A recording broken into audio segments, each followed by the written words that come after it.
예수님께서 예루살렘에 입성을 하시고 그게 주일이잖아요.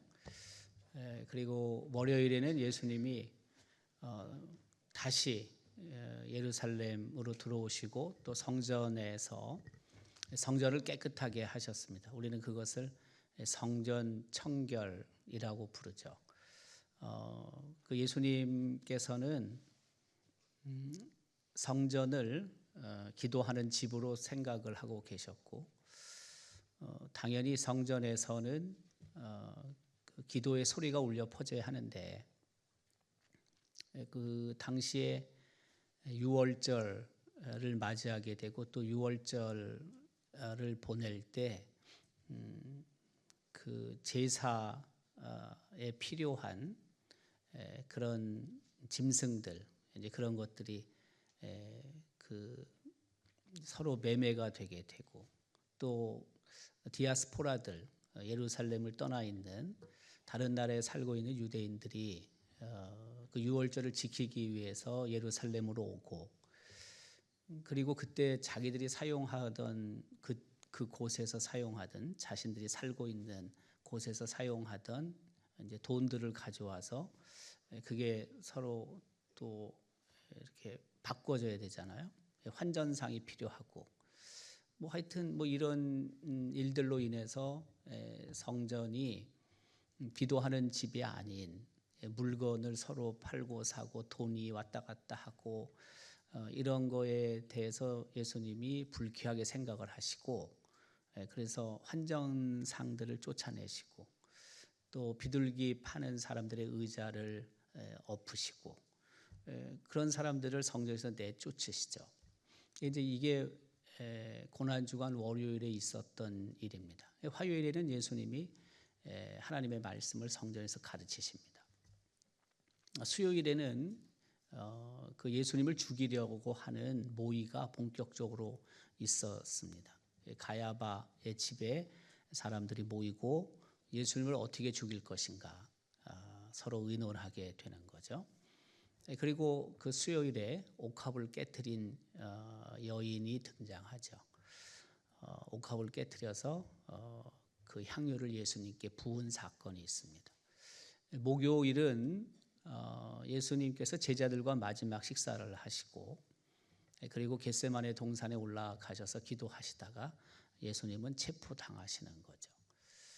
그리고 이제 신문이 있고 재판이 있고, 금요일, 우리는 그 금요일을 성금요일로 부르지 않습니까? 예수님이 십자가에서 돌아가십니다. 그리고 예수님은 무덤으로 가시고 토요일에 무덤 속에 머물러 계시다가 주일 새벽에 예수님께서 부활하시는 거죠. 이게 고난 주간의 하루하루 예수님의 행적이라고 할 수가 있습니다. 어제 우리는 빌라도가 군중들의 압력에 못 이겨서 결국에는 예수님을 십자가에 못 박으라고 언도하고 판결을 하는 거죠. 그리고 예수님을 내어줍니다. 예수님께서 그 로마 병정들에게 이제 끌려가시는 거죠. 그래서 오늘 본문 기록에 의하면 군인들이 예수를 끌고 16절에 브라이 도리온이라는 뜰 안으로 들어가서 라고 기록하고 있습니다. 브라이 도리온은 그 로마 총독의 사저 관저라고도 알려져 있고, 또 그 로마 그 군인들 그 총독 관저를 경비하는 경비대의 병영으로도 불려지죠. 어쨌든 그 로마 군인들의 홈그라운드와 같은 그곳으로 예수님이 끌려가신 거죠. 얼마나 예수님이 고독하셨을까 하는 생각도 듭니다. 왜냐하면 예수님 편이 아무도 없습니다. 지금 예수님이 끌려가신 이 관저에는 다 예수님을 핍박하고 예수님을 멸시하고 예수님을 조롱하는 사람들만 있는 곳이죠. 그 예수님께서 그 굉장한 그 아마 그런 두려움도 있었을 것 같아요. 여러분 그런 경험이 있는지 모르지만 전혀 내가 나를 알지 못하는 어떤 그런 곳에 내가 있게 됐을 때, 그런 곳에 갔을 때 찾아오는 그 두려움이 엄청납니다.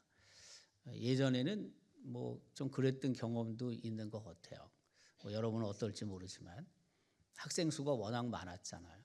그래서 그 학년이 바뀔 때 물론 그 전 학년이 바뀌기 전에 우리 같은 반 친구들이 이제 올라가잖아요. 올라가면은 이렇게 나눠져서 올라가잖아요. 저희 때는 초등학교 학생이 한 75명 됐는데 한 반에 그게 14개 반이었거든요. 한 학년에 14개 반인데, 그러니까 70명을 14개로 나누면 한 5명, 6명이 이제 올라갈 때 같이 가는 거예요. 근데 뭐 그 중에는 친하게 지내는 애들도 있고 그렇지 않은 애들도 있잖아요. 근데 공교롭게도 잘 친하게 지내지 않는 애들하고 같이 올라갔다. 그러면 전체가 다 모르는 애들이죠. 어떻게 보면은 그 70여 명이 다 모르는 애들이에요. 그 신학년이 됐고 새 학기가 돼서 그 반에 가서 앉아 있어 보면 참 뭐 아는 애가 없는 거예요, 이게. 그때 그 찾아오는 그런 좀 걱정, 뭐 염려, 뭐 이런 것들이 있죠. 왜 없어요? 그 제가 안동에 처음 내려올 때도 그런 느낌이 없잖아 있었습니다. 안동에 아는 사람이 아무도 없어요. 근데 이사 온 거잖아요. 이사 와서 짐을 부리고 이삿짐 다 정리하고, 그리고 제가 목요일 날 이사 왔는데 이제 금요일에 사무실에 들어가고 우리 선배 목사님들 만나고, 그리고 토요일 지나고 주일 요 자리 여기서 오후에 제가 설교했거든요. 설교하기 전에 오전에 인사하고 3부 예배가 있을 때 1부 때도 인사하고 2부 때도 인사하고 3부 때도 인사하고 뭐 다 생판 처음 보는 우리 성도들이잖아요. 그리고 뭐 어떻게 지나갔는지도 모르는데 어쨌든 점심 먹고 오후에 여기서 이제 설교를 했어요. 1992년 2월 2일 날 여기서 설교했어요. 그때 어쨌든 뭐 그냥 캄캄한 거죠. 뭐 아는 사람 하나 없이 이곳에 와서 어쨌든 인사하고 이제 사역을 시작하니까 말입니다. 그래도 뭐 그때야 여러분들이 예수님이 지금 이 브라이토리온이라는 곳에 가셨을 때 다 예수님 멸시하고 조롱하고 희롱하고 이런 놈들만 있는데, 뭐 여러분 그게 아니지만 그래도 굉장한 처음 가는 곳, 전혀 모르는 곳에 있을 때의 두려움이 있죠. 예수님은 다 단절된 상태예요. 지금 아는 사람들이라고는 이곳에 들어올 수도 없고요. 그리고 예수님을 공격하고 핍박하는 사람들만 있는 곳에 지금 계신 거예요. 완전 차단되어 있는 거예요. 그 고립감 아마 엄청났을 것 같습니다. 그리고 그 안에 있는 군사들이 또 다 와요. 모여요. 그게 16절의 말씀이에요. 군인들이 예수를 끌고 브라이토리온이라는 뜰 안으로 들어가서 온 군대를 모으고, 그렇잖아요. 그리고 17절에 예수님께 자색옷을 입히고, 왜? 예수님이 유대인의 왕이라고 하니까. 그러니까 자색옷은 왕이 입는 옷이잖아요. 그걸 입히는 거예요. 희롱하는 거죠. 조롱하는 거죠. 네 유대인 왕 아닌데도 불구하고 유대인 왕이라고 하지 않냐. 사람들도 물론 그렇게 말하는 사람도 있고 너도 그렇게 생각하지 않냐. 조롱하는 거죠. 그리고 가시관을 엮어서 씌우고, 왕이 관을 쓰잖아요. 근데 가시관을 만들어서 예수님께 씌웁니다. 가시관을 쓴 사람이 몇 명이나 될까? 그러니까 아픈데 누가 쓰겠습니까, 여러분? 이것도 조롱입니다. 이것도 희롱입니다. 그리고 18절에 경례합니다. 왕에게 경례하는 것입니다. 예수님이 유대인 왕이라고 하니까. 그리고 유대인의 왕이여 평안할지어다라고 말합니다. 빈정되는 거죠. 뭐 계속해서 예수님에게. 그 예수님은 진짜 유대인의 왕일 뿐만이 아니라 만왕의 왕이시잖아요. 너무 몰라도 모르는데 어쨌든 뭐 당하는 거죠. 뭐 무지한 사람들에게 예수님은 지금 철저하게 농락당하고 계시는 겁니다. 그리고 19절에 보면 갈대로 그의 머리를 치며, 이 갈대는 왜 갈대가 갑자기 등장하냐면 이제 해석은 그렇게 합니다. 왕은 호를 갖고 있습니다.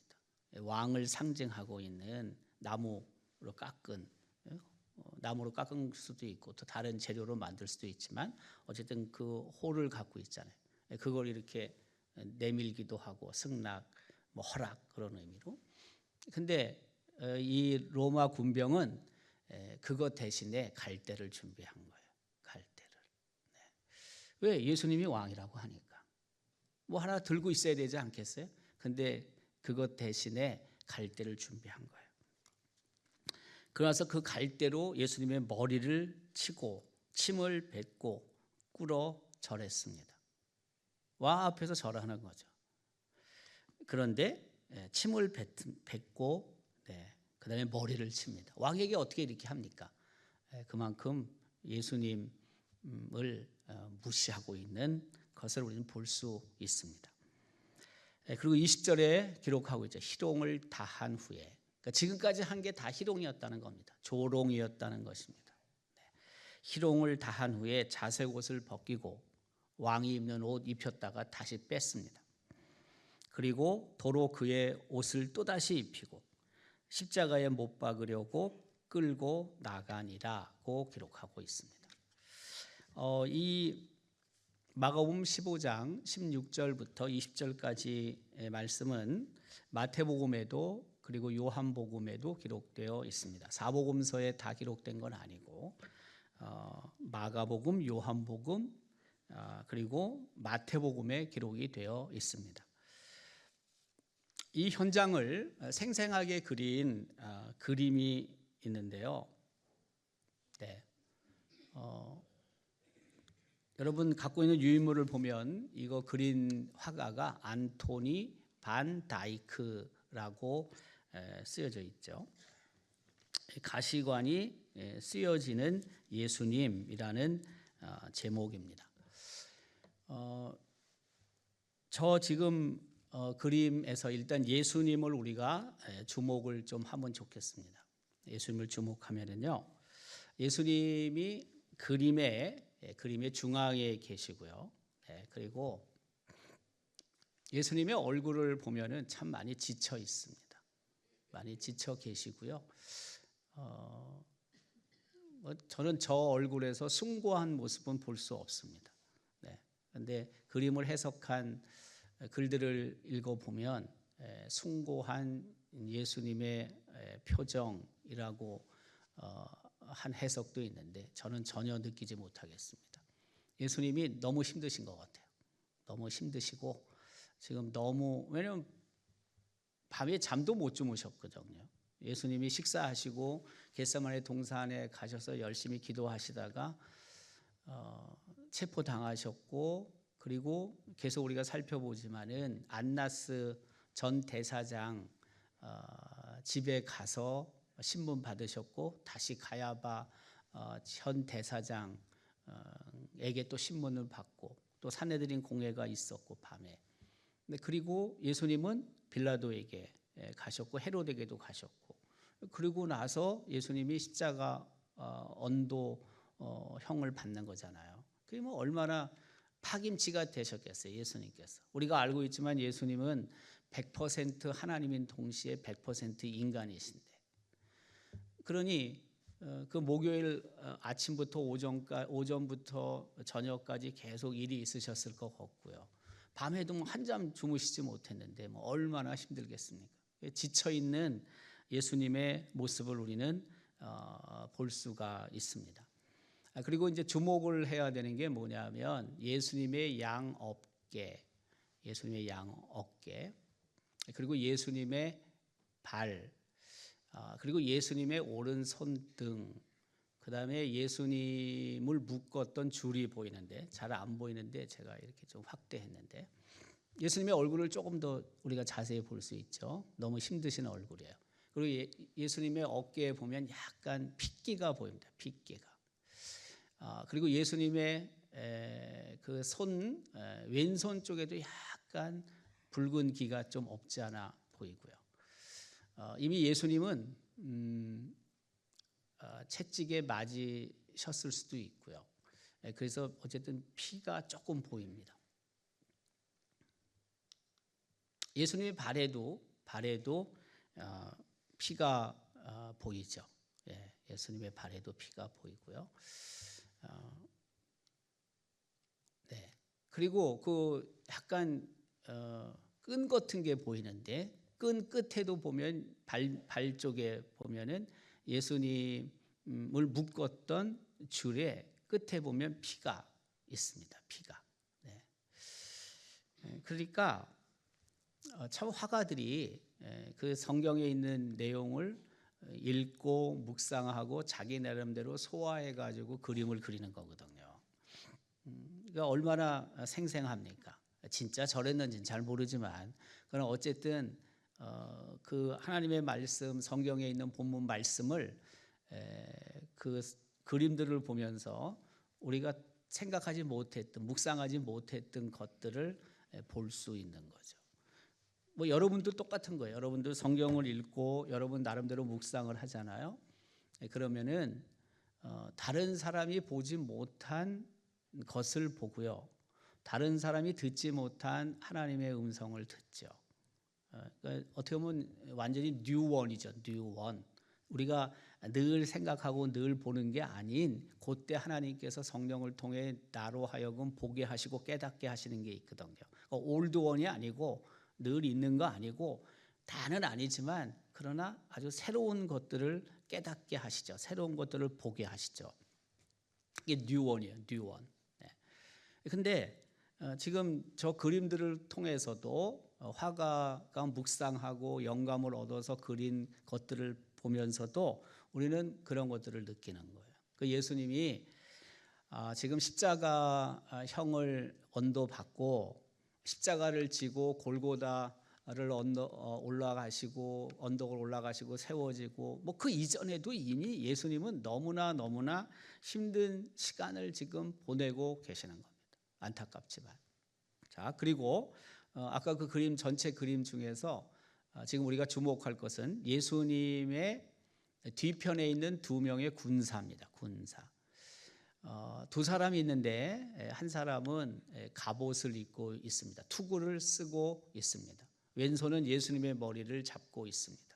그리고 오른손에는 가시관을 들고 있습니다. 예수님의 머리에 이제 가시관을 씌우려고 하는 거죠. 그 투구를 쓰고 있는 군인 인상이 굉장히 강합니다. 생각보다 강합니다. 근데 그 옆에 있는 군인은 노병 같아요. 노병. 나이가 좀 많은 병사 같습니다. 보면 그렇게 보여지죠. 흰머리 카락도 있고요. 저 군인은 좀 유해 보입니다. 그 옆에 있는 갑옷을 입고 있는 가시관을 들고 있는 병사보다 조금 유해 보여요. 그 옆에 있는 노병은요. 뭐 그렇다고 해갖고 뭐 예수님께 호의를 베풀지는 않는 거지만 그래도 저 두 사람을 보면서 그 병사들도 다 똑같은 마음은 아닐 수 있겠다. 전 그런 생각도 들어요. 그러니까 모든 병사들이 예수님을 희롱하고 조롱하고 멸시하고 그런 건 아닌 것 같다. 저 두 개가 좀 대조가 되는 느낌이 저는 있거든요. 그래서 그 지금 브라이토리온 안에 있는 로마 병사들 가운데도 또 예수님을 어쨌든 측은하게 생각한 사람도 있을 수 있고요. 또 그 중에는 말은 못하지만 예수님을 유대인의 왕으로 구주로 믿은 사람도 있을 수 있죠. 네, 그건 모르는 건데 저는 저 두 그림을 보면서 느끼는 게 뭐냐면 노병을 보면서 저 사람을 화가는 그래도 예수님을 그렇게 수용한 사람으로 군인들 중에서 수용한 사람으로 표현한 게 아닌가. 이건 순전히 제 해석입니다. 여러분은 어떻게 생각하든 난 관계없는데 난 그렇게 생각한다는 거예요. 네. 모든 군인들이 다 예수님을 배척하고 예수님을 조롱한 것만은 아니잖아요. 아닐 거라고 생각하는 거예요. 왜? 산헤드린 공회원 중에서도 71명인데 예수님을 따른 제자들이 있잖아요. 우리가 알고 있듯이. 네. 그런 거예요. 그래서 병사들 가운데서도 예수님에 대해 호감을 갖고 있는 사람을 저는 저 노병, 흰 머리카락의 병사라고 생각을 한다는 거예요. 네. 그러니까 익명의 그리스도인이 있는 거예요. 익명의 그리스도인이 알려지지 않은, 노출되지 않은 하나님의 백성이 있다는 거예요. 저는 그렇게 저 그림을 이해를 했어요. 자, 요거는 앞에 우리가 아까 다시 그 전체 그림을 제가 하나 집어넣을 걸 잘못했네요. 요거 보면은 예수님이 중앙에 계시고 예수님 머리 위편에 2명의 군사가 있고요. 그리고 예수님 오른편에 2사람이 있어요. 한 사람은 붉은 망토를 두른 사람이고 한 사람은 머리에 흰 두건을 쓴 사람이고, 그다음에 예수님 중앙에 계시는데 좌측편에 청색 옷을 입은 군인이 있습니다. 지금 이제 누구를 우리가 살펴보려고 하냐면은 저 3사람을 살펴보려고 하는 겁니다. 요 붉은 옷을 입은 사람, 저 사람은 그렇게 큰 특징이 있어 보이지는 않는데요. 예수님이 도대체 어떤 반응을 하고 있느냐에 궁금증이 있을 수도 있고요. 군인 같지는 않아요. 그리고 저 사람은 지금 예수님이 몹시 얼굴이 피곤한 상태였잖아요. 너무 힘든 상태였잖아요. 그래서 지금 예수님의 몸 상태를 좀 점검하는 느낌도 없지 않아 있습니다. 저 사람의 얼굴이요, 뭐 아주 그렇게 악해 보이는 것 같진 또 않은 느낌도 없지 않아 있어요. 어쨌든 대조를 시키는 것 같아요. 누구랑 대조를 시키냐면은 이 사람하고 대조시켜요. 지금 예수님 그 중앙에 계시는데 우편 좌편에 있잖아요. 우편에 있는 사람이 붉은 옷을 입은 사람이에요. 좌편에 있는 사람의 얼굴을 한번 보세요. 아주 푸른 옷을 입고 있는 저 얼굴이 사탄의 얼굴 같지 않습니까? 아니 얼굴이 정말 생김새가 너무 안 좋죠, 여러분. 보면은 좀 괴물같이 보이지 않습니까? 그렇게 그렸겠지만 저는 그렇게 보여요. 그래서 예수님 좌우편에 있는 사람들, 하나는 군병이고요. 또 그 지금 파란색을 입고 있는 저 사람 군인은요, 오른손으로 예수님을 때리려고 하는 듯한 느낌도 없잖아 있어요. 예수님 많이 맞으셨거든요. 어쨌든 그 좌우에 있는 저 사람들이 지금 예수님을 향해서 그 갖고 있는 표정이나 행동에 분명한 차이가 있습니다. 아마 그 지금 그 푸른색을 입고 있는 예수님 우리가 봤을 때 좌편에 있는 사람은 예수님 때리고 누가 때렸느냐라고 예수님께 또 조롱 섞인 질문을 했을런지도 모릅니다. 자, 그리고 이제 마지막 남은 사람인데 요 사람입니다. 요 사람은 이제 머리에 흰 두건을 썼고, 그리고 상의를 탈의했고, 그리고 오른손으로 예수님께 뭘 드리고 있습니까? 갈대를 예수님께 드리고 있습니다. 아까 갈대가 그런 거라고 그랬잖아요. 왕홀을 상징하는 거다. 그리고 나중에 또 뺏겠죠. 또 그걸로 예수님을 치겠죠. 우리가 그런 말을 합니다. 줬다가 뺏는 놈, 네. 나쁜 놈이죠. 네. 근데 뭐 사실은 그 갈대를 그렇게 상징화시켜 가지고 희롱하는 저 사람도 참 예수님 마음을 굉장히 아프게 했을 것 같아요. 뭐 어쨌든 이런 일들이 벌어져요. 예수님 중심으로 우리는 5사람을 볼 수 있는 거예요. 뒤편에 있는 군인 2명, 그리고 우리가 볼 때 우편에 있는 붉은색 망토를 입은 사람, 그리고 갈대를 손에 들고 예수님께 드리는 흰옷 입은 사람, 그리고 좌편에 청색 옷을 입은 군인, 예수님을 때리려고 한 사람. 이제 요 사람들이 있는 거고요. 그리고 우리가 미처 발견하지 못한 또 사람들이 저 그림 안에 있습니다.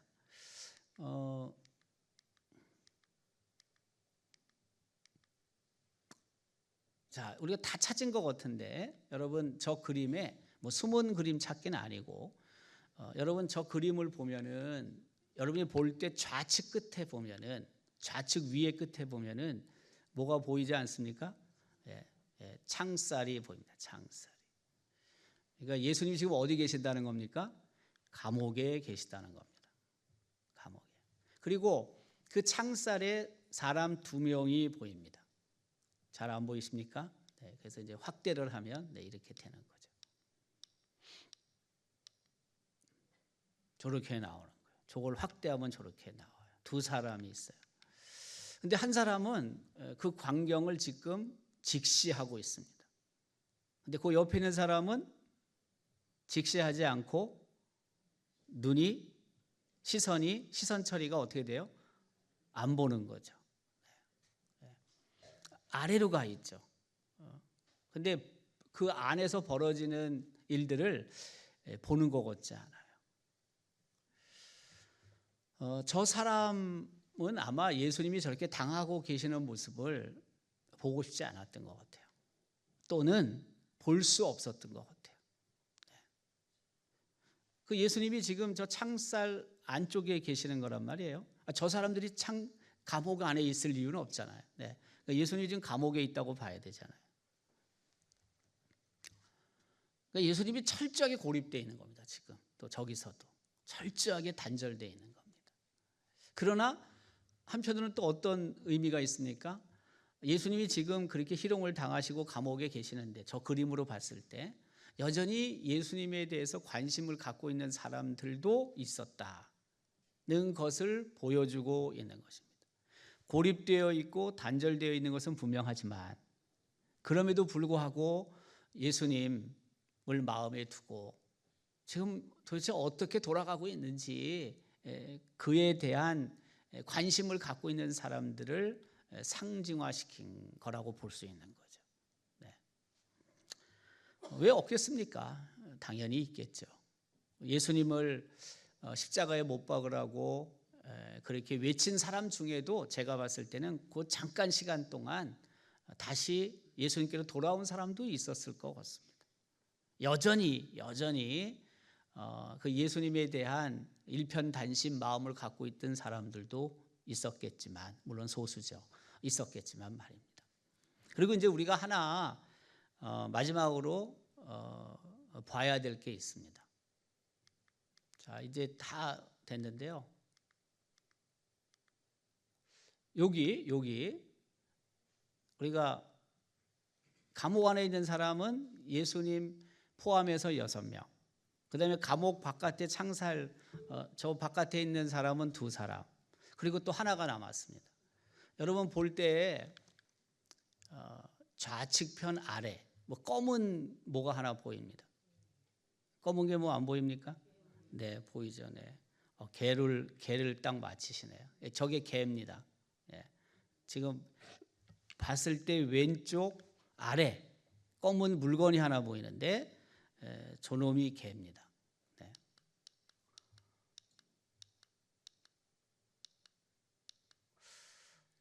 여기입니다. 개같이 보입니까? 예. 개로 보여야 됩니다. 개입니다, 진짜. 네네. 근데 개 이 머리를 보면 약간 흰개 보입니다. 이가 보이는 것 같아요. 이가 약간. 그러니까 무슨 뜻이냐면 개가 지금 짖고 있는 거다 이거죠. 네, 짖고 있는 거다. 네. 그리고 여러분 자세히 보면 예수님의 왼쪽 손가락이 개를 향하고 있는 듯하지 않습니까? 네, 개를 향하고 있습니다. 예수님이 지치셔가지고 아무 생각 없이 그렇게 하셨을 수도 있고요. 또 한편으로는 화가가 의도적으로 그 예수님의 왼손가락으로 개를 그렇게 지적할 수도 있습니다. 네. 어떤 해설은 그렇게 썼더라고요. 지금 그 모여 있는 군인들의 말이나 희롱이나 혹은 뭐 빌라도의 그 사형 언도나 또 뭐 대제사장 안나스나 가야바나 이놈들의 말이 다 개소리다. 예. 개가 막 짖고 있거든요. 지금 이가 보인다는 것은 그러니까 틀렸다. 예. 너무 좀 표현을 그렇게 해서 그렇지만 그들의 말은 다 거짓이다. 예. 그들이 지금 하고 있는 행동은 하나도 다 맞는 게 없다. 그 왼손으로 그렇게 개를 짖고 있는 개를 향했다는 게 그런 의미일 수도 있다. 이렇게 해석한 것도 있더라고요. 근데 저는 또 그런 생각도 들어요. 지금 예수님이 힘이 없으시고 예수님이 정신이 좀 없으신 것 같잖아요. 지금 저 보면 표정이. 그래서 개가 막 짖으면서 예수님 깨십시오. 예수님 정신 차리십시오. 저는 그래서 개가 막 열심히 짖는 게 아닌가. 예수님께서 그냥 너무 지쳐가지고 그 자리에서 그냥 혼절하시고 그게 아니고 예수님 정신 차리셔야 됩니다. 마지막까지 예수님 힘내셔야 됩니다. 왜? 예수님께서 이제 십자가를 지셔야 되고 비아 돌로로사 그 길을 따라 걸으셔야 되고 또 예수님께서 갈보리 언덕에 세워진 십자가에 매달리셔야 되는데 여기 지금 그럴 때가 아닙니다. 그래서 개가 열심히 짖는 게 아닌가. 이것도 제 해석입니다. 네. 그런 느낌도 있습니다. 오늘 우리가 저 그림을 보면서 많은 것을 생각하게 됩니다. 예수님께서 십자가를 지시기 전에 철저하게 고립되어 있고 또 철저하게 단절되어 계시고 그럼에도 불구하고 예수님은 끝까지 묵묵히 인내하시는 거죠. 왜? 십자가를 지시고 십자가에서 돌아가셔야 하지만 당신의 구속 사역이 완성될 수 있으니까 끝까지 인내하시는 겁니다. 참으시는 겁니다. 네. 여러분 힘을 갖고 있는 사람이 그 참는 게 쉬운 게 아닙니다. 내가 예를 들어서 누구랑 어떤 다툼이 생겼어요. 근데 내가 예를 들면은 강호동이에요. 내가 예를 들어서 뭐 그 추성훈인가 그래요. 싸움 엄청 잘해. 그런데 내가 이건 뭐 어떻게 보면 말도 안 되는 사람이 날 갖다 자꾸 쳐. 그거 여러분 인내하기 쉽겠습니까? 예. 그냥 들어가지고 그냥 냈다 꽂을 수 있는데. 예. 그렇지 않습니까? 예수님께서 이걸 인내하시는 게 정말 힘든 거죠. 네. 말도 안 되는 짓을 하고 있는 거거든요. 근데 참습니다. 인내하십니다. 이유는 단 하나입니다. 이래야지만 우리가 하나님과 화목할 수 있으니까. 우리가 죄 용서를 받을 수 있으니까. 우리가 구원을 받을 수 있으니까 예수님이 인내하시는 겁니다. 침뱉으며 희롱한 무지한 군인들, 군병들 그 앞에서도 예수님은 또 인내하시고 또 참으셨던 겁니다. 고난 주간의 큰 주제 중에 하나는 바로 인내입니다. 참는 것입니다. 내가 약해서 참는 게 아닙니다. 내가 몰라서 참는 것도 아닙니다. 다 알고 내가 힘이 있지만, 내가 충분히 다 할 수 있지만 그러나 참는 겁니다. 인내하는 것입니다. 오늘 우리가 목요일을 맞습니다. 오늘 하루 동안 예수님의 인내를 생각하고, 혹 여러분 좀 더 참고 좀 더 인내하고, 그래서 그 예수님이 걸어가신 그 길을 다시 뒤따르는, 쫓는 고난주간 목요일이 될 수 있기를 주님의 이름으로 기원합니다.